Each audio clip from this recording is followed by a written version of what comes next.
thank you for joining us. We are here with Jared Bonner, writer and producer of an upcoming movie, Pickleheads, and Josh Flanagan, director of Pickleheads. And we're super excited to meet with you both and hear more about the movie, what's in store, how this project began, and just get to know you better. Happy to be here. Thanks, guys. Thanks for having us. Absolutely. So why Pickleheads? What led to this entire venture?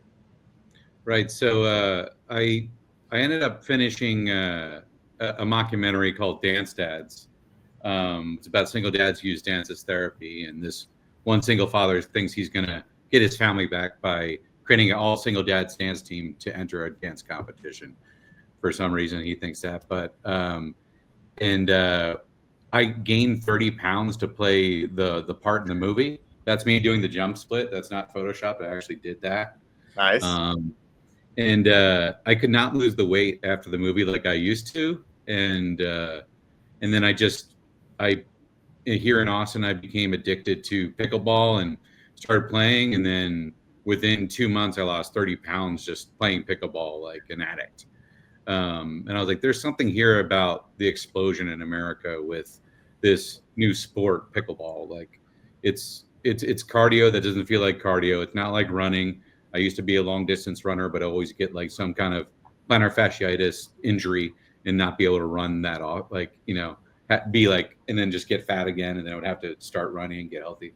So pickleball was just easy. And I was like, there's too much here not to make a mockumentary about a grassroots sport and really build it up. And I played tribute a lot to Happy Gilmore, Dodgeball, but it's shot like a documentary, like The Office, the show. I wrote it. I played a full character. I played a tournament in full character at Bold Acres here in Austin, and I ended up winning.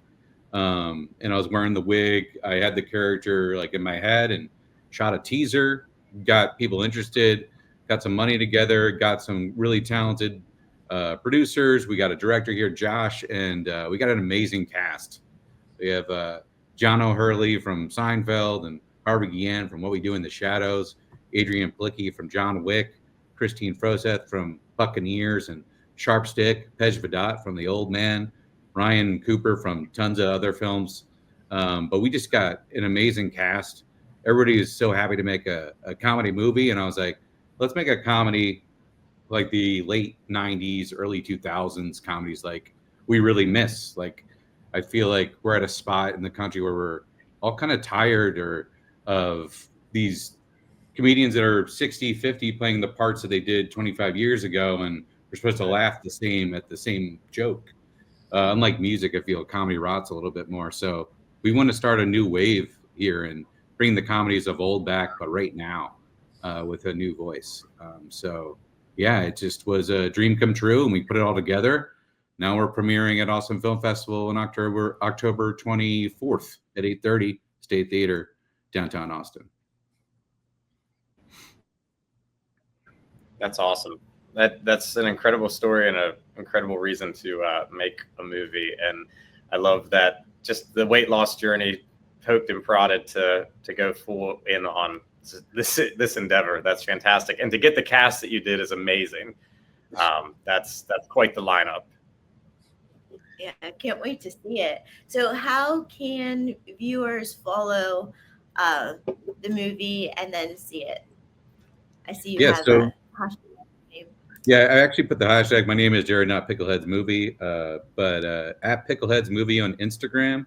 And then our website is www.pickleheadsmovie.com. Come follow exactly where we're going to be. We're going to do the premiere in late October. And then hopefully we'll know where we're going to land distribution-wise, where it will be, so we kind of point our audience exactly where to buy, where to watch, exactly when it releases. All right, that sounds great. So We've heard a lot of serious stories before of people losing weight through pickleball and getting healthy. It's amazing how that led to actually a comedy movie. Have you kept up with pickleball and that weight loss journey? Are you focused more on the movie and the comedy side, or just continuing to merge the two? Well, I think merging the two is the best thing that I could do. I was on that weight loss journey and kept it off for a while until I had a child. So I have a 6 week old at home, and whether you call it sympathy weight, I'll call that. But when Michelle was pregnant, I did pack on a little bit more, and now I'm on that weight loss journey again. So doing weights at home and playing pickleball 3 times a week, is 2 to 3 times.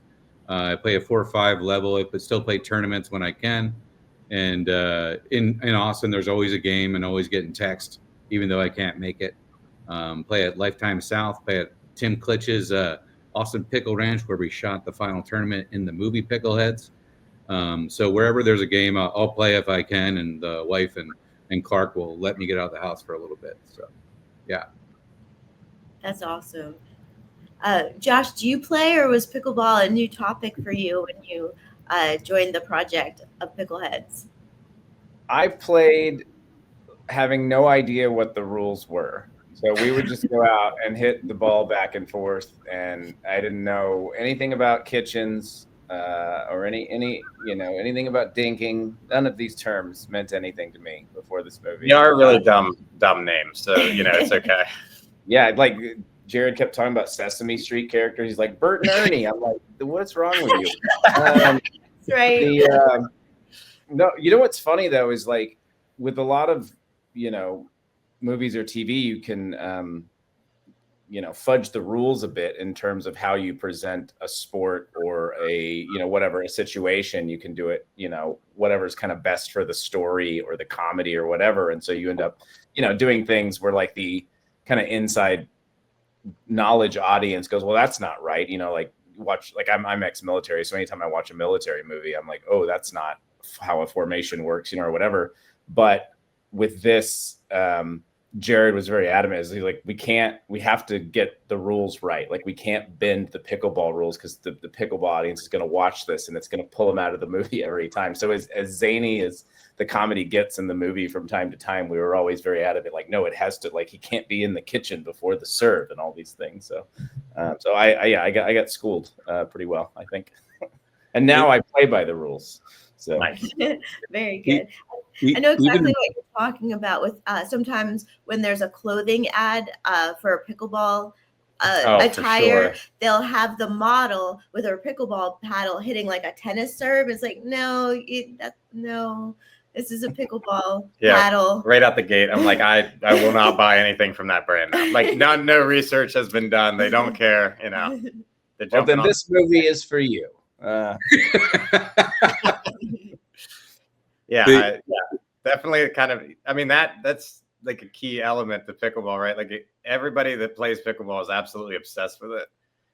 I mean, at this point, like, I've completely transformed my career because of pickleball, which is like insane. So like everyone's obsessed with it, so it's got to be down to the wire. Yeah, it was even fun finding the balance with like, hey, that's not a dink, that's a block reset. I remember in post. Yeah, there you go. And then Josh auditioned, like, he's like, no, dink. And so we tried all three, and like just the way dink sounded with like, it almost was like a comic book like sound effect to the movie. I was like, okay, you win, it's funnier. So like, yeah, at the end, I think we did choose comedy over the technical rules of pickleball, but I think it has something for everybody in there. So even Barbara from AFF, she was like, I wish I learned more about pickleball while watching the movie. But we had a whole instructional video, but all the feedback from industry people are like, we don't care. We want to see Barney fail or win, playing pickleball. So like, we had to find the balance constantly with like, no, that's not right, and hey, that actually is funnier, let's keep it in. So that was a struggle, but also I think it turned out for the best.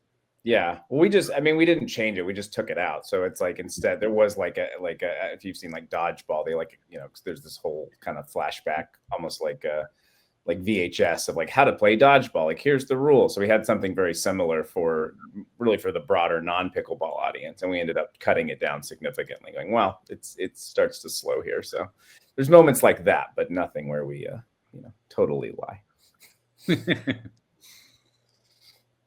So what did the production look like? So how long did it go from you starting to play pickleball, weight loss journey, right? And then deciding I want to do this endeavor, and then running it through and seeing it to the end. Like, I'd love to hear what that timeline looked like. Yeah. So I think it was January of 2023, where I was like, why am I still fat? I'm working out, I'm eating right. I'm not sure what's happening. So, and then a couple, my friend Grant and Joe, who appear in the movie too, they like, let's play some pickleball. So I became a hobby, and then like they weren't playing enough for the addiction that I had. So I just kind of met new welcoming friends. That's a big part of the community. Like, everybody's like, okay, you can handle your own. And I had no paddle sports like history, so I just was a soccer player, but could move side to side quickly. And it was just such a good workout. 2 hours, I usually burn about 800 calories an hour playing pickleball, which is crazy. So in 2023, I wrote this script. We had the rough script by May, and then I played the tournament and shot the teaser in July of 2023. We did a year of like developing the script, getting money attached, executive producers, and cast members. And then it was like, okay, we're making this movie in November. Who's in, who's out? Josh had been giving notes on the script, really helped with a lot with the development. He's an amazing writer and director. And it was like, he gets it the most. Like, Josh, come direct this movie, please. Are you available?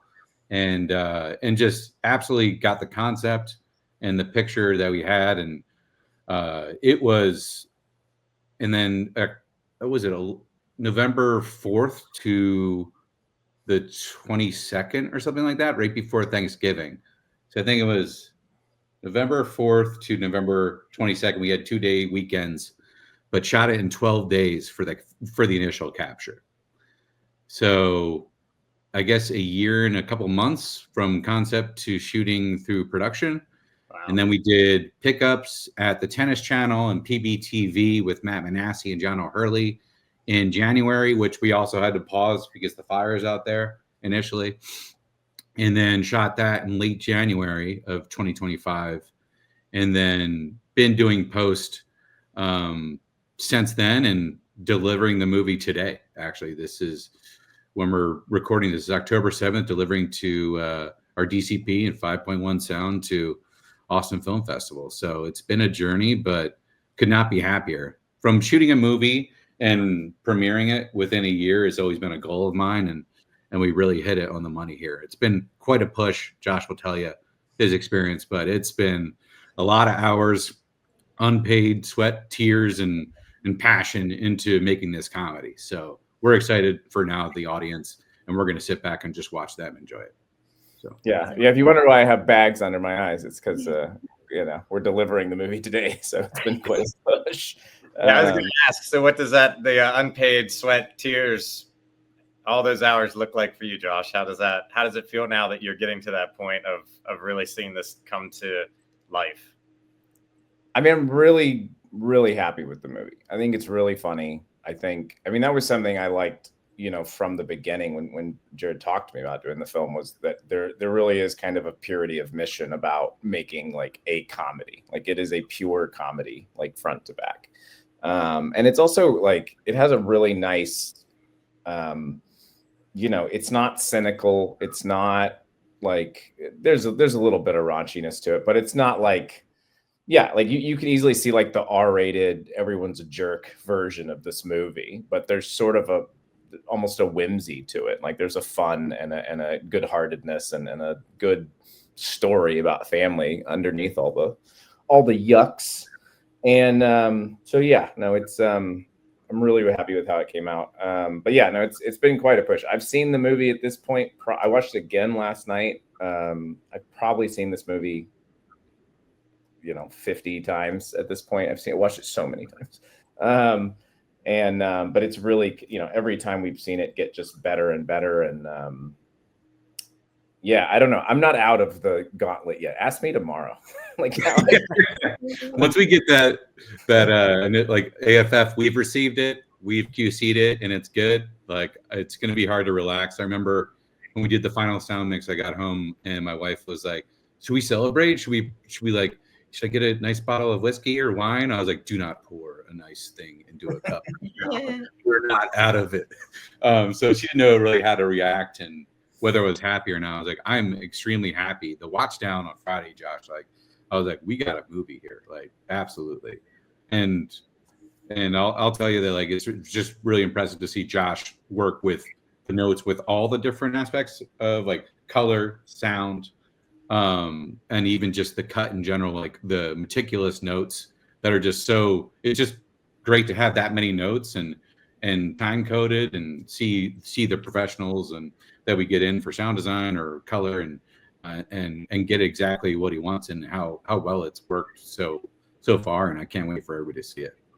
Thanks. I mean, I'm grateful we've had the time to do it too, because sometimes with indie projects, you're out of money or you're out of money. Like, and you get the movie that you get, and we've had a really great team and the time to kind of do.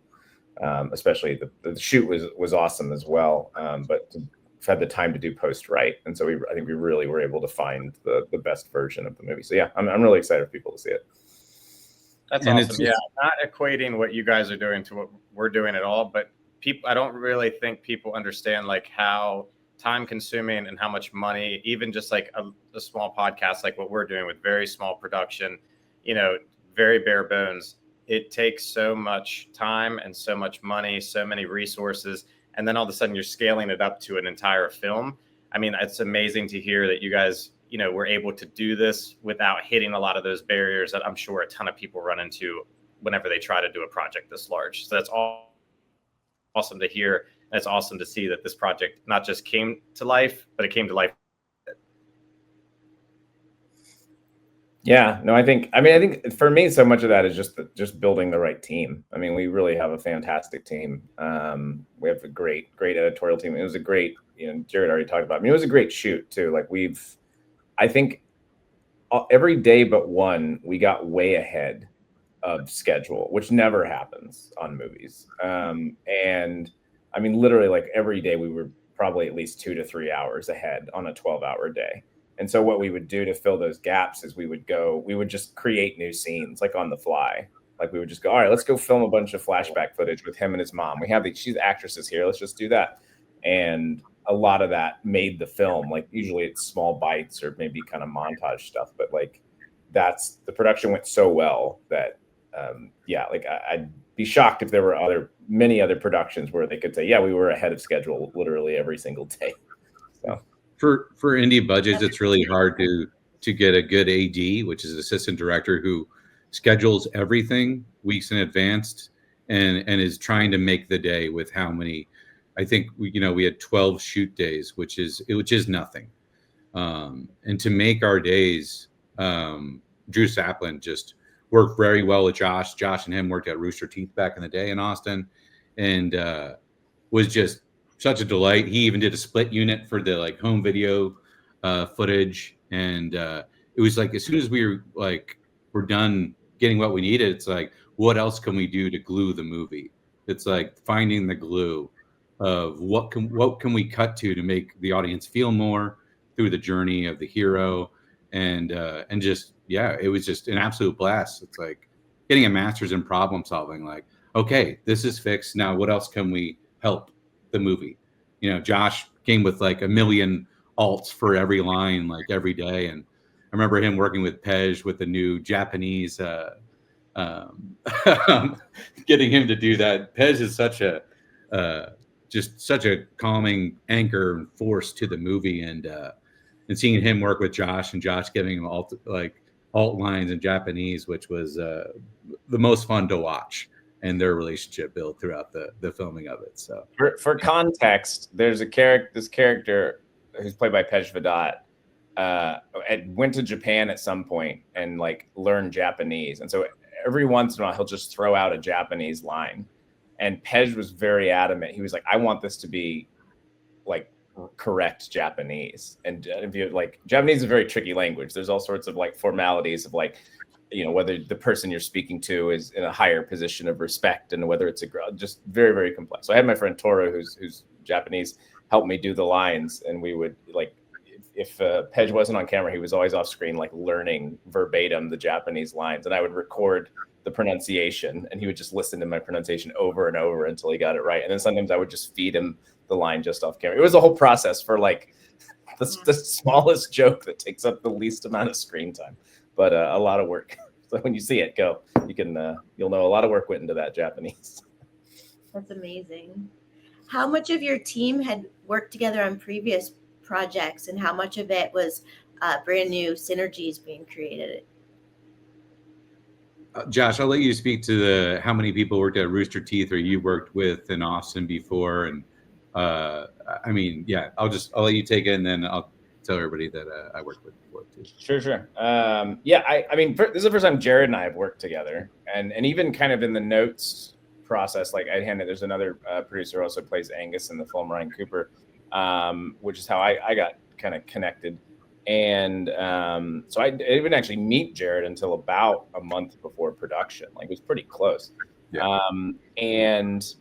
But yeah, I used to work at a company in Austin called Rooster Teeth that did a lot of kind of online entertainment, a lot of podcasts. So I definitely know, the workload that goes into podcasts and all that stuff behind the scenes. I used to do a lot of web content. I did some TV shows for them. And I was kind of able to get some of the band back together. Our director of photography, Taylor Cameron, our editor, Cody Gibson, our post-soup, Dan, our AD, Drew. I was able to put together a lot of the same team that had kind of done scrappier, it's not all web content. They would do some kind of television as well, but just a very good like indie team who just knows their stuff. And Anna as well. I just remember the Warrior Blades.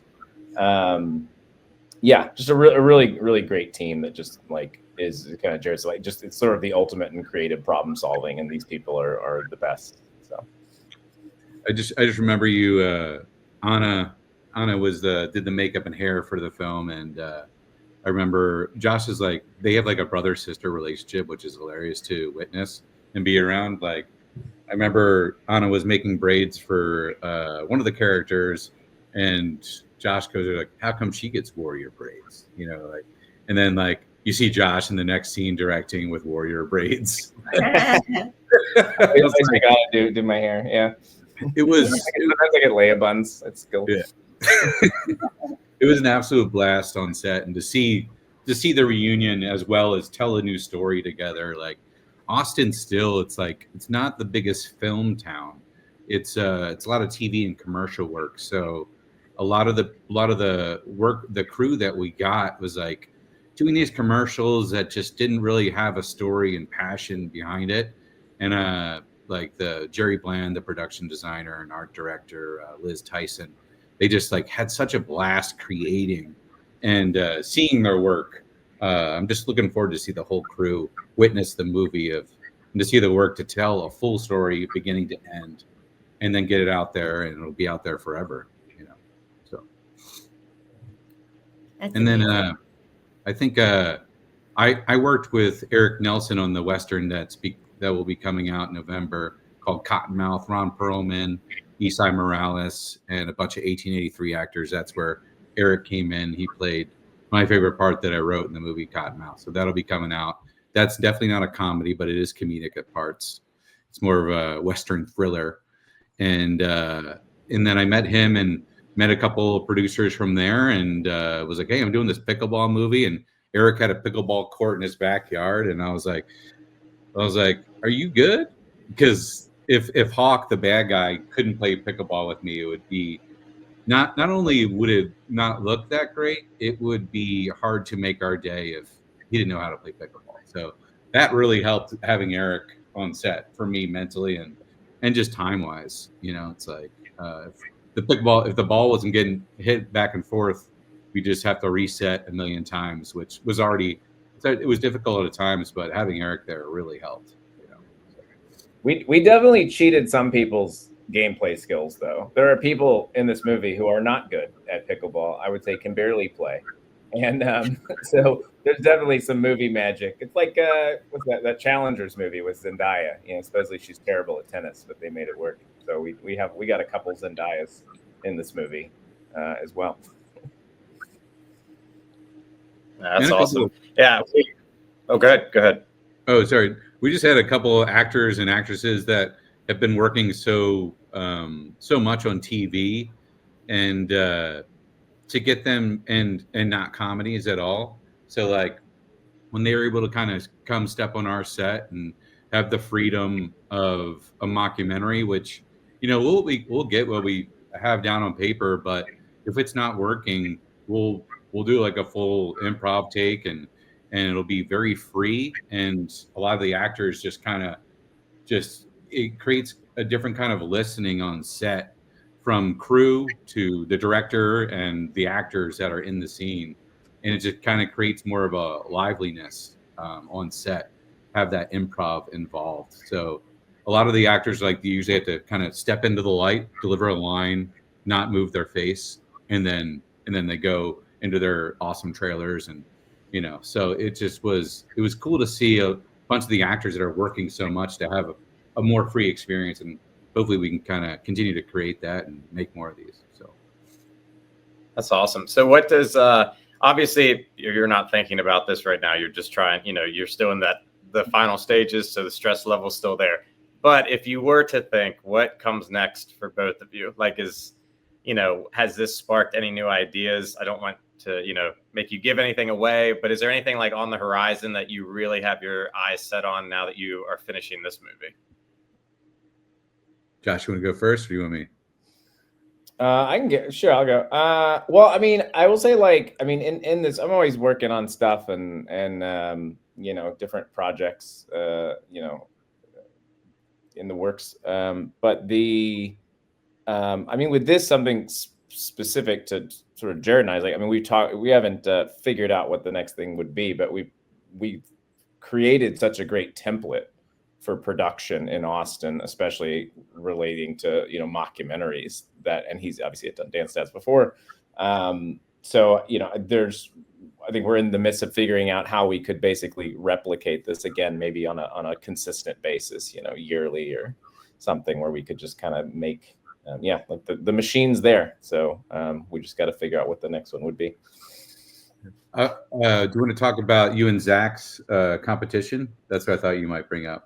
Oh, well, right now, I'm in the middle of it. So there's, I'm doing a writing fellowship called Inevitable Foundation, which is, so there's a gentleman in the movie, Zach Anner, who's in a wheelchair. He has cerebral palsy. He's the funniest human being on the planet. I've known him 20 years.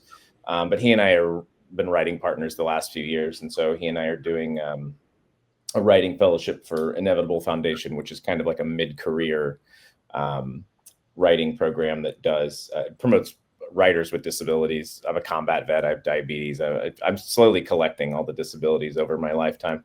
So we're in the middle of that. We wrote an action film that's about a man with cerebral palsy who's also an assassin. So, couldn't be further from Pickleheads. But we're in the middle of working on that. Working under Graham Yost, who wrote Speed, and he created and runs Silo right now on Apple. He did Justified before that. He's just hugely prolific dude, and it's been awesome. So so we're writing under him right now.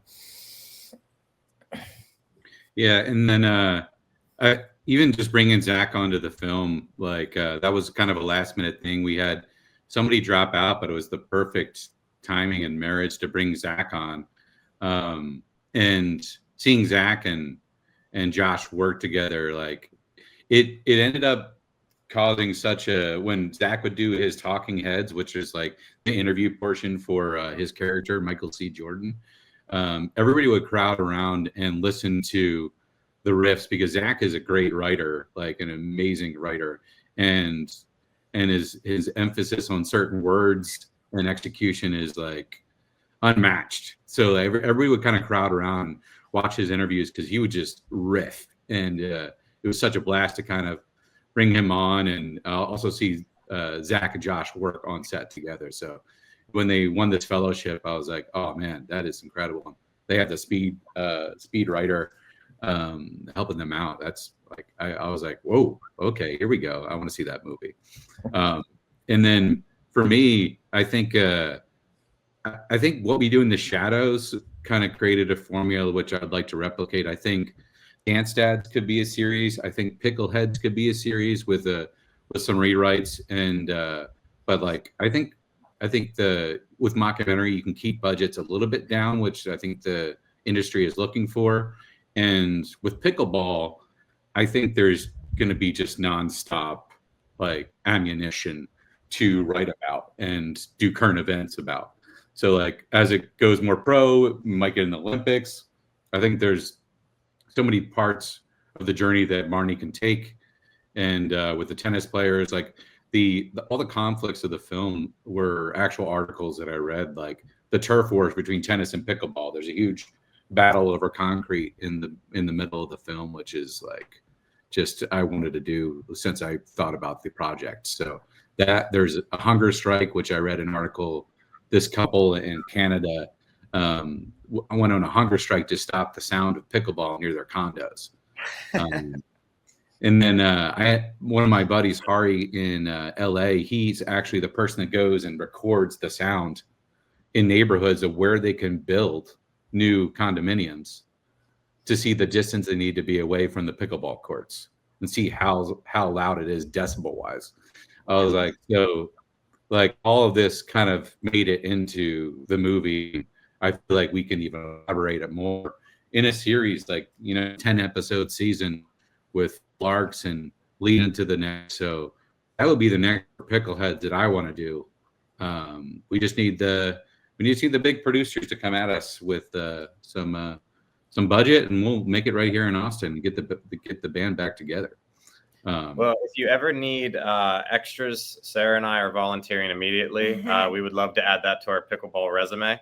I haven't been down to Austin in a few years. I'd love to come back down. And one day, if I see you in person, if the episode doesn't come out before then, I have a great pickleball story to tell you about Austin that ended up in the ER. And it was fantastic. It was Austin is always a fun time. A fantastic ER story. Okay. Yeah. With a tennis player who did not want to convert over to pickleball. So great story. Great story all around. Okay. We'll leave that as a teaser for that though. Okay. Yeah. I'd love to hear about that. I'll put it into season 1 somewhere. So perfect. So can you tell us again where we can find all the progress about the movie Pickleheads?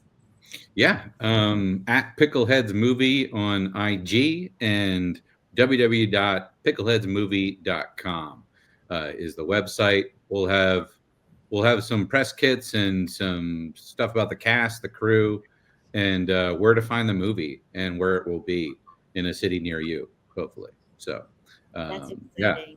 So and October 4th, big day. Yep.